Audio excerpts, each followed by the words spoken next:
All right. Hi there, everyone. Happy holidays. Welcome to this live post-game edition.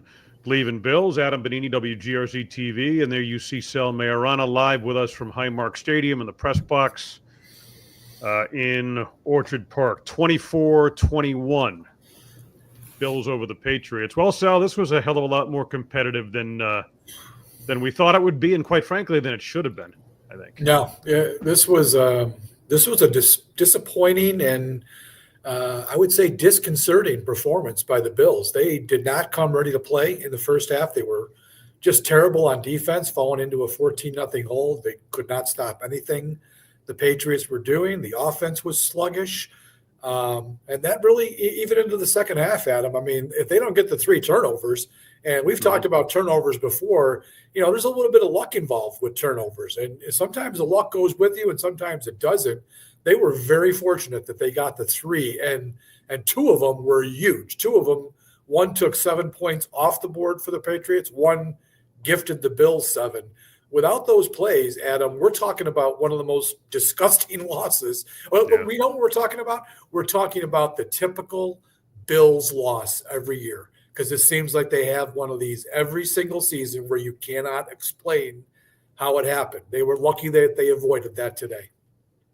Yeah, absolutely. But I suppose there were some adjustments made, but you can't keep falling back on that, right? No. And the 3 turnovers are key. The fact the defense scored. I mean, a much maligned unit and injury riddled, and everyone has those at this time of the year. But the list of inactives was, long and distinguished. But absolutely, reason for concern coming out of this one as the Bills do improve to 12-3 on the year. I want to welcome you again. We are live on YouTube with this post-game reaction. We welcome your comments as well. Sal and I will do our best to respond, react to your questions or comments, as many of them as we possibly can over the next 20 or 30 minutes or so. First, a quick word from the sponsor before we get going here. Bet Online is the world's most trusted betting platform and your number one source for everything football. Head to the website today, get in on the action. Bet Online, the game starts here. Everyone, I'm sure, breathing a sigh of relief when Josh Allen says that his hand is okay. Actually was an elbow contusion on a play late that led to a lack of feeling in his hand. And I know you were in that post game. It doesn't sound like at this point anyway there's any reason for concern moving forward with Allen at this point. Yeah, I mean, he actually said it was very similar to what happened a couple of weeks ago, the old funny bone once again, where he lost. Mm-hmm. It was his left hand, or actually his left arm. In that instance, he just lost all feeling in his hand, and he was able to shake it out and continue. But that was his left hand. This is his throwing hand, his right hand. So a lot more to be concerned about, or his right elbow, I guess, which led to the numbness in the right hand. So that was a little more worrisome. And I can tell you that there were definitely some anxious moments, Adam, in the stadium when you're watching Mitch Trubisky take snaps from Connor McGovern and throw some balls on the sideline while Allen was getting, some attention. So yeah, that was definitely something to be concerned about. Turned out that, the indestructible tank that he is, he was back out there when the Bills did take the field. I think that all happened, I think, too, around the Taron Johnson fumble recovery for the touchdown.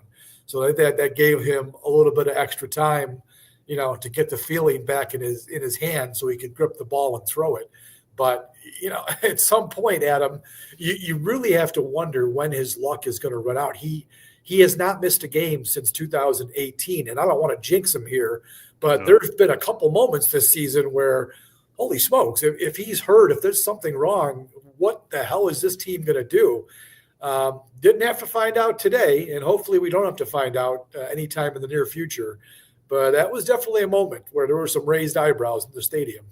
Yeah, I'll tell you what, they've done a lot to mitigate that risk. I mean, as you and I have talked about at great length here on this show and on other platforms as well, he's played a much smarter game this year, and they've done more around him offensively to sort of mitigate the amount of hero ball he has to play, right? So I think, I don't have the stat, but the number of hits that he's taken has decreased. Earlier in his career, I mean, I think that was a major source of concern. That was addressed internally. We know that, both of us. So they've done a better job with that, but just given the style that he plays and his mobility and the type, all that makes him great puts him at a heightened level of risk for an injury like that. I mean, they can try to minimize it all they want, but he's going to be who he is. And I mean, if a play is going to break down, he is going to run out of the pocket, and sometimes he's going to throw it, but other times he's going to pack it away and run. We did it 6 times today, gained 30 yards. They were important yards too, but he's going to take hits. That's just who he is. It's how he plays the game. And like I said, the Bills have been incredibly fortunate through the years that he has not taken a big shot. Look what happened to the Eagles today. They lost Jalen Hurts in the first quarter of that game. They were flying high. Everything was going great down in Washington. He goes out and they lose a game. I mean, it wasn't all the quarterback's fault. Their defense was bad, but you lose your starting quarterback in the NFL, it is a humongous drop in every case to the backup quarterback. There's no good backup quarterback in this league. I'm sorry, there just isn't. So, and the Bills certainly don't have one in Mitch Trubisky. So they need to keep Allen healthy. And like I said again today, they dodged a bullet here. Allen wound up 16 of 29, 154 yards, very sort of un-Allen-like numbers. And there was a lot that went into that, really on both sides of the ball. But in listening to his post-game, I thought the Patriots defensively did a good job, and he acknowledged that with the man coverage they played and taking away some of the crossing routes. And the Bills did have a difficult time adjusting to that from an offensive standpoint. And I just think it's interesting that he pointed that out, and I think it's maybe indicative of what defenses try to do to them and will certainly try to do to them going forward down the stretch here and obviously into the postseason, excuse me. I thought New England played a terrific game on defense. Did not expect that at all. I mean, I thought the Bills were going to move up and down all day. But, I did say, too, that this miserable weather, when it's 10 degrees outside like it was, it affects offense more than defense. It always does. And I think it affected the Bills' offense. They were not nearly as in sync as they've been certainly the last 2 weeks when they were playing in perfect conditions out in L.A. and then in Detroit. I think that was definitely part of it, but I also think the Patriots had a really good game plan on defense. And, of course, they know the Bills. They're a division opponent, even though they haven't seen them this season. They know enough about the personnel. Gerard Mayo's been there. He's the first-year head coach, but he's been on the staff for whatever it's been 5 years. They know the Bills, and they were ready with a really good game plan. Excuse me, I'm having trouble with my voice here. And I thought one of the biggest parts of the game, Adam, is that the Bills wide receivers just did not show up today. They did not win nearly enough on their routes. Khalil Shakir did not have a good game. I think he caught 2 out of 6 passes. He dropped one down the sideline. That would have been a big gain. Amari Cooper, where's this guy? I mean, I'm sorry. He caught 1 ball today. He caught 0 last week. I think I told you a couple weeks ago, he's had the one good game against the Rams, but otherwise, I think he's kind of been underwhelming. And I don't want to hear the argument about how they're changing coverage because he's out there. That's not really the case. I don't think that's the case at all right now. He is not a part of this offense, and that's a problem going forward. They got to figure it out because pretty soon they're going to be playing some really good teams in the playoffs, and they're going to need all these guys to be contributing on offense. Yeah, I think when he suffered the injury, that obviously set him back a little bit, right? But then we've waited for him to really be more of a factor, a direct factor, on a more consistent basis. And I would agree with you that we just haven't seen that. Another comment from Allen that I found interesting when he was asked about, these division games, because of the familiarity that you pointed out, can oftentimes be sort of closer than you would think and ugly. And this certainly was that today. But I found it interesting when Allen was asked directly about that. His response was, well, they're kind of in a weird situation in the sense that they're still in the race for the 1 seed as we speak, but don't control their own destiny. And so they want to be careful not to show too much at this point. I was kind of, that kind of caught me. That's kind of an interesting take, and maybe there's something to that. And even if there is, I'm not sure how much merit it has. It was an interesting response from him, and one that probably deserves a little bit of discussion here. Yeah, I think he was doing a little bit of tap dancing there, trying to deflect from what was a poor performance, certainly on offense and probably on both sides of the ball. Look, they're not going to get the 1 seed. I mean, they're still technically alive, but I just can't see that happening. And what they need to do, he's talking about protecting things and not giving away the whole store. Well, you still got to lock down the number 2 seed. That is not finalized yet. They're 2 games up with 2 to play. The Ravens have the head-to-head. So if they end up tied, the Ravens would get it. So do I think the Bills are going to piss it away? No, I think they're going to wrap up the 2 seed, whether it's next week or the week after. I think that'll eventually happen. But you can't be holding things back right now. I mean, you got to win these games. I don't care what people say. You got to win these games and make sure you at least secure the number 2. There was some talk today, even up here in the press box, about whether, maybe they rested these guys on defense that were injured. If it had been a playoff game, would they have started? Well, I don't know. I mean, yeah, it wasn't a playoff game today, but if they were good enough to go and the Bills just held them out to be safe, I'm not a big fan of that. I mean, look what happened.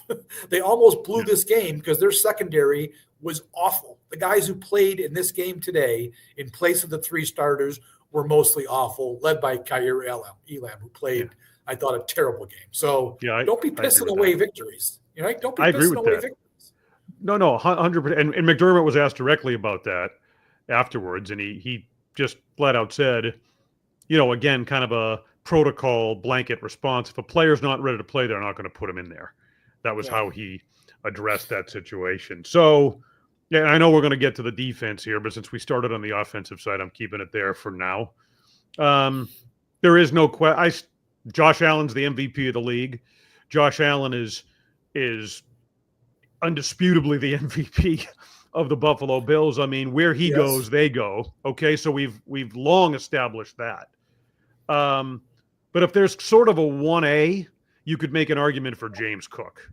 And that's the point I'm trying to make. I mean, where he, again, with the touchdowns he scored this year, I guess he's pushing O.J. Simpson for a record in that department. But what he brings, the dimension, and it's more than James Cook in that backfield, obviously.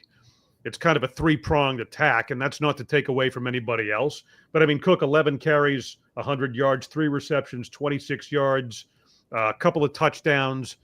I mean, he really is a massive asset for this football team and goes a long way toward making this offense, by and large, very difficult to defend.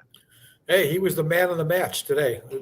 They probably don't win this game without Cook doing what he did, because that 46-yard touchdown run, it was 14-0, and they were dead in the water at that point. So that gave them a nice jolt that they needed to wake up. Huge play. And then, that the first drive of the third quarter, he starts it off with a 25-yard run, and he finishes it with a really nice catch. That ball I thought was overthrown, and he reached up in the corner of the end zone and brought that in for the tying touchdown. So, and then he had other plays, later on that helped them at least move the chains a little bit and kill some clock. Like you said, he had 100 yards rushing. So, yeah, he was absolutely, I think, their best player probably on either side of the ball. Without him, they might lose this game.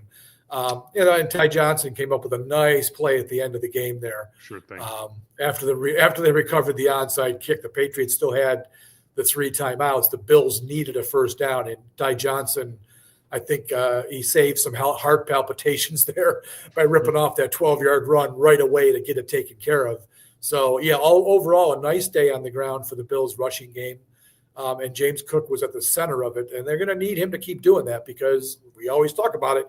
You got to run the ball in this league. This league, strangely enough, Adam, this has become a running league again. The best teams in the NFL run the ball. And when this gets into January, as we saw today, in very January-like weather, you're going to have to keep the ball on the ground and move it on the ground to be successful. Oh, no question, in terms of the weather and all of the challenges that the Bills present in terms of Allen and what he can do through the air. If you're able to run the ball, it accentuates Allen's talents to a far greater degree. And this season has been as good an example of that, right? as any. All right, so let's switch gears and go to the defense now, and let's acknowledge. I mean, when the inactives came out, right, it drives the point home again, right? Douglas, Rapp, Hamlin, Milano on that list. All right, so that's a massive drop-off.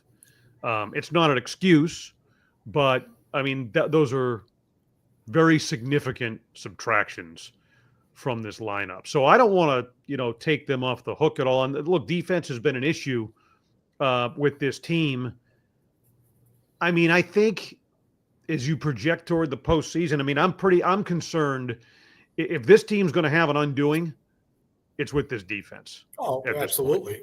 Well, that's been the case the last 3 years in the playoffs, Adam. It's been their defense that killed them in all 3 of the games that ended their season. So it is definitely a concern moving forward. I'm not convinced that this defense is, I mean, obviously it's better with all 4 of those guys back, but this is not, I don't think, as good a defense as previous years that the Bills have had that ended up failing in the postseason. I think this unit, they're very middle of the pack, even a little bit below middle of the pack in a lot of the measurements that we usually, base defenses on. They've got to get it right. The last 3 weeks, I mean, you could say the last 2 weeks, they got absolutely shredded by the Rams and the Lions. But even today, Adam, they gave up 28 first downs to the friggin' Patriots. I mean, are you kidding me? That team was averaging 17.4 first downs a game. They had 17 in the first half.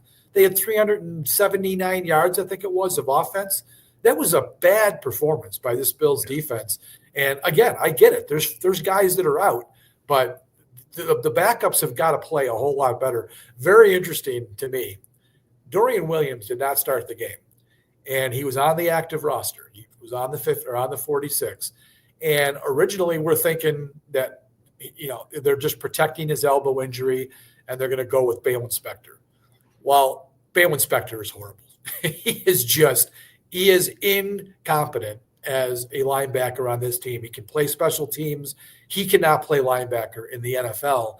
And after the game, I asked Dorian, I said, what was the deal? Were they just because he came in the game after Spector got hurt. Spector hurt his calf again and had to leave the game. That's when Williams came in full time. So I asked him, I said, what was the deal? Were they protecting you because of the elbow? Is that why you didn't start? And he goes, and he kind of gave one of those, that wasn't my call, which led me to believe they actually made the conscious decision. Again, they'll never tell us, but my inference on that was they made the conscious decision to start Balen Spector over Dorian Williams in this game, which to me is just criminal.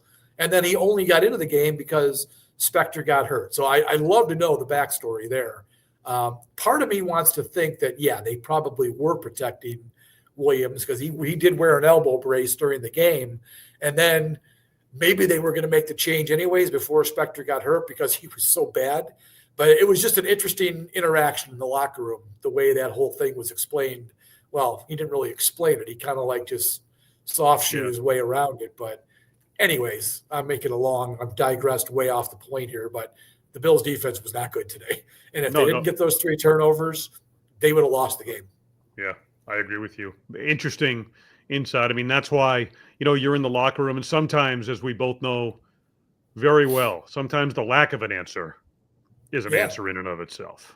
Exactly. And I think you're onto something in this case from the sound of it. And it just doesn't make any sense. I mean, Dorian Williams was actually playing pretty well before Milano came back. So I don't really know what went into that decision. If there was, maybe he's just full of shit, and maybe it truly was. They were protecting him, and they were forced to play him because Spector got hurt. But, man, I don't know. I mean, if you're on the 46-man active roster for the game, that tells me that you should play, and he should have been playing.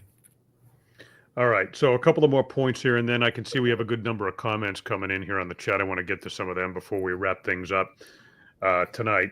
Earlier in the week, we had Ben Volen on, the senior NFL writer from the Boston Globe, and a lot of our discussion over about 30 minutes or so of some quality insight had to do with Drake May, right? And I think it's fair to say, despite the shortcomings of the Buffalo defense that we've spent a good deal of time on, I can see kind of what all the fuss is about, right? I mean, this is a kid with a lot of potential, some intangibles, obviously, the coldest game of his career to this point. and they put some upgraded pieces around him.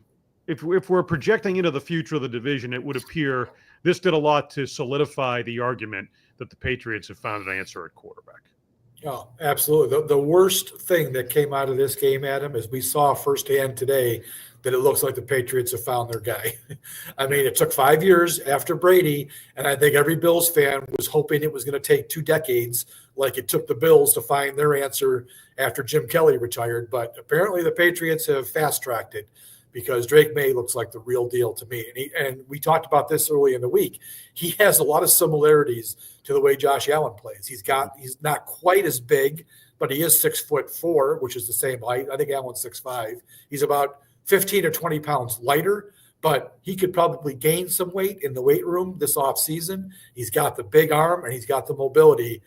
He is on an upward trajectory, and that's not good if you're a Bills fan because you're right. They're going to start building around him.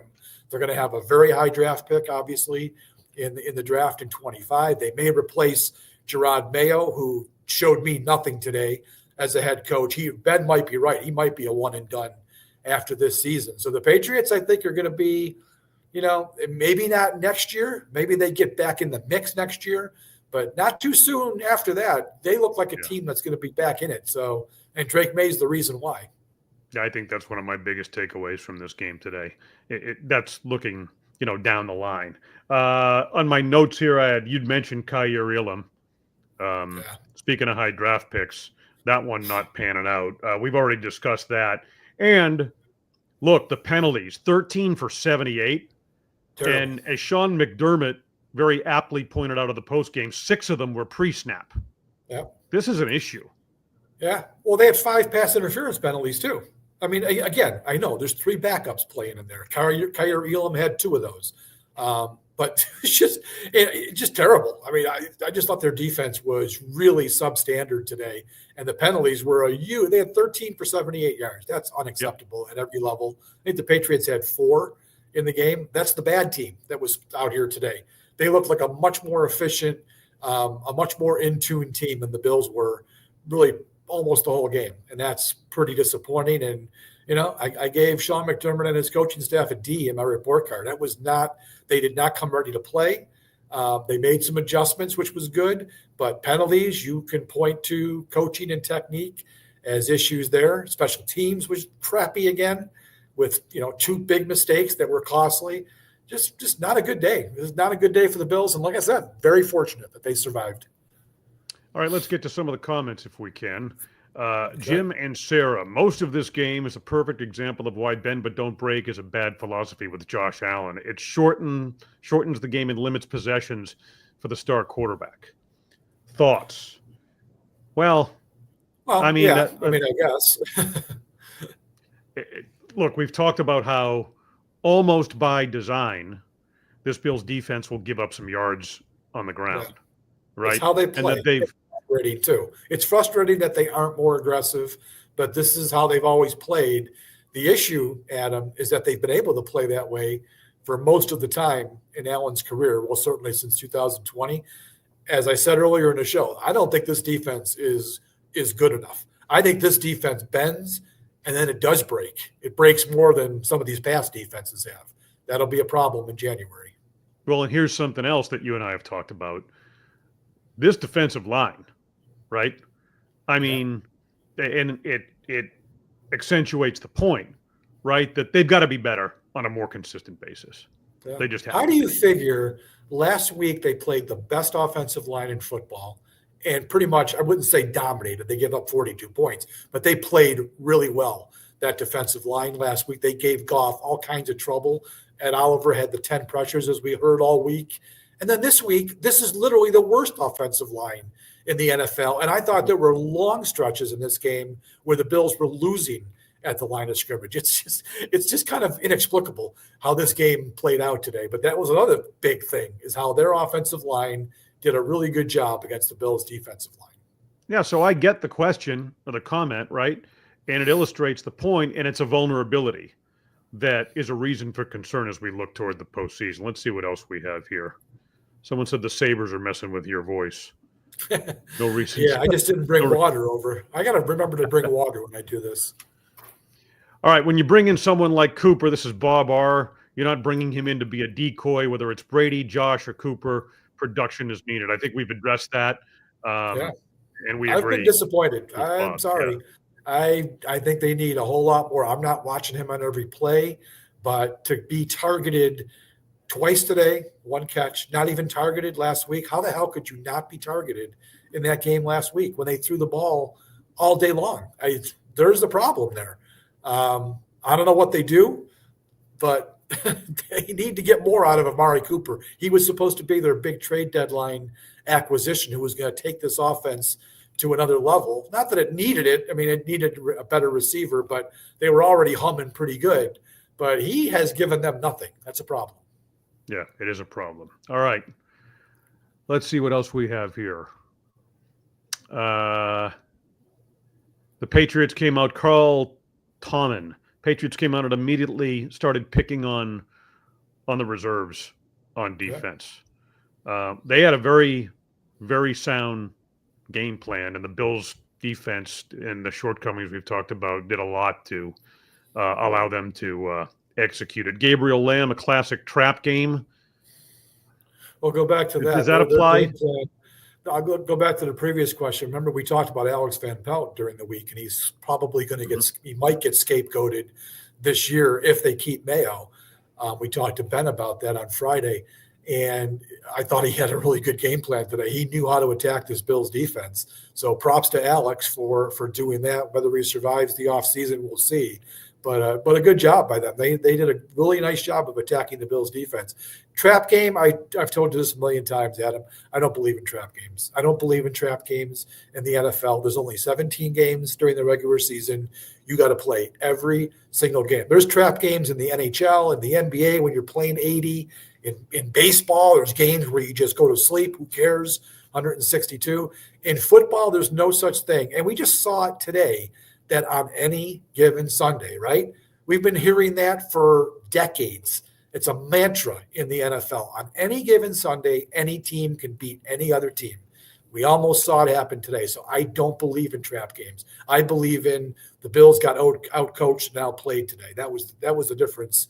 And they were lucky that they were just better enough because they are the much better team to pull it out.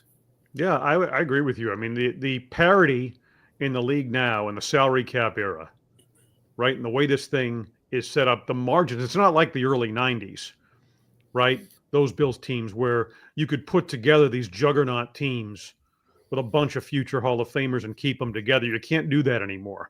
So by its very design and nature, the way the league has this thing set up to have more markets competitive for longer periods of time and keep interest high, the margins between the talent level on all of these teams are much thinner than they've been in the past, right? Now, when you have a quarterback like a Josh Allen or a Patrick Mahomes, those type of generational players, that alters the landscape, right? But by and large, that's to your point about the lack of trap games. I mean, you don't come out prepared. And today's another example of it and how the Bills were able to dodge a bullet. All right. Mafia Poppy. The Bills' defense is not playoff caliber. It seems they have played worse since Milano came back and the good old boy Micah was brought back to, quote, talk with the players. Do you think there is dissension? I don't get the sense there's dissension. Do you? No dissension. Why would there be dissension? I mean, they brought back Micah Hyde. He's going to kind of like be a mentor, I think. Today, if he was ready to play, this was a perfect opportunity to get him up with both safeties out, but he's not ready to play. I told you that, Adam. I didn't really understand why they brought him back. I don't really think he's going to get on the field. I mean, maybe in the playoffs, maybe they get him enough work in these next couple of weeks and he's up to speed. But again, you're not getting Micah Hyde from 2020. This would be Micah Hyde, who was half in retirement at age 33.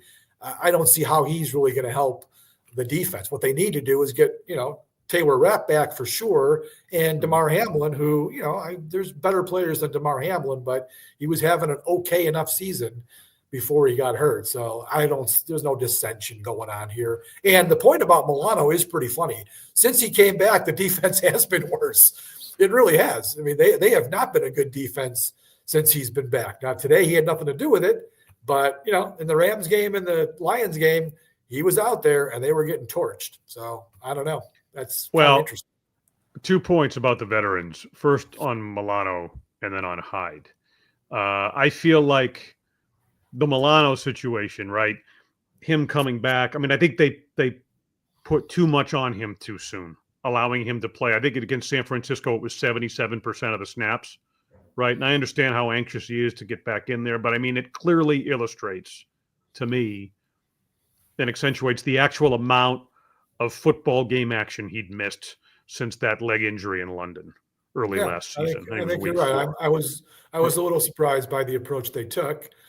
And then, of course, he gets hurt. Now he gets a classic, groin. That's the exact type of injury that players typically suffer when they've been out for a long period of time, and they're overworked when they get back. I mean, I think one of the things to worry about.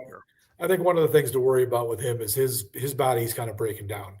I just feel like he's been injury prone his whole career, and now it's getting very pronounced. I mean, they can't rely on him.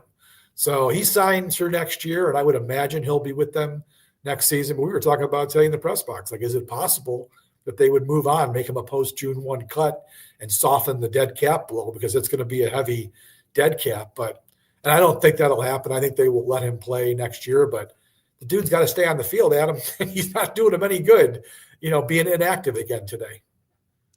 And as far as Hyde is concerned, just the point I would add, I think it was great to bring him back. You and I talked about it at the time. I didn't see any downside to this whatsoever. That guy is a class act and great guy to have around the locker room, and absolutely could be a mentor to a guy like a Cole Bishop, for example, as Carl Tallman has pointed out as well. He's got to put weight back on. He's talked about this, right? I mean, so you don't want to rush him back out there, especially in a situation. I understand how important these games are down the stretch for Buffalo, but there's no reason to put him back in there when he's not ready. You want him if you need him. If you are going to put him on, I mean, it's to avoid the situation like they found themselves in against Kansas City, for example, in the playoff loss last year. Yeah. That's when a veteran like Hyde, once he's had an opportunity to get his body back and right, can step in there and make a difference for you. Right now, his biggest contribution is off the field. I agree. All right, I think that does it. Anything else you want to add before we wrap this up? No, I would just say that you missed a very cold press box today. I know it was freezing out there, but man, it was chilly. I'm still cold in this press box, believe it or not. So it was a rough day for the fans out here. Luckily they went home happy with the Bills' victory, because they deserved it, sitting out in the weather like this one today. Well, once again, credit to Bills Mafia. I mean, visually, a ton of great shots, stadium packed, and holding true to form, cold weather, the situation like today doesn't keep them away, Yeah. And they're undefeated at home still, so that's good. Yeah, that's right. And I think it's 10 straight home games in the regular season they've won that is, I believe, I read it, Bills PR put it out, is the longest active streak in the NFL. So, the fans make a difference. May did a pretty good job handling it today, I thought, the crowd noise and all those things, but it's obviously a factor and illustrates the point. Lock up the 2 seed. You want teams coming here, Absolutely. Right? Because it's a very important thing as we consider this football team and what might lie ahead. So, all right, Sal, we're going to let you go here, man. You may still have to do your report card. I'm not sure, but more work to do, Adam. Never in the Rochester Democrat and Chronicle. And Vic Carucci will be joining me tomorrow night, Sports Talk Live, Buffalo Channel 2, 7 o'clock. More reaction to this one and a look ahead as the Bills get ready to host the New York Jets before closing out the regular season at New England. And, of course, the Chiefs playing on Christmas Day. So as far as their situation, Sal, we'll have a better idea, obviously, of where things stand coming out of that game. Yep, we will. All right, that's going to do it for Sal Maiorana of the Rochester DNC. I'm Adam Benigni, WGRZ TV, Sports Talk Live. Thanks for your comments. Bills 12-3 after a 24-21 win over the New England Patriots. Thanks for being with us here in Bleav in Bills.